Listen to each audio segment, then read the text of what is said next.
Hello everyone, welcome back to my channel Initial Solution.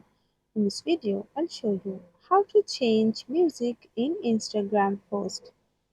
So go for your profile and choose that video you want to song change, and if I go for three dot option, okay, go for three dot option or go for edit, and you can't see anywhere the replace option here.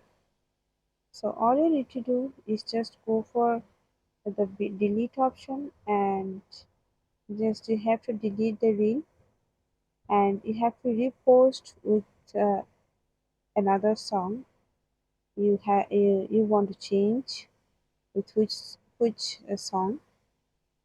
So otherwise no option uh, to change the music on the posted video or reel. So that's it. Hope this video helped you. If it did, then please like, comment and share, subscribe to our channel, and don't forget to hit the bell icon for more videos. Thank you.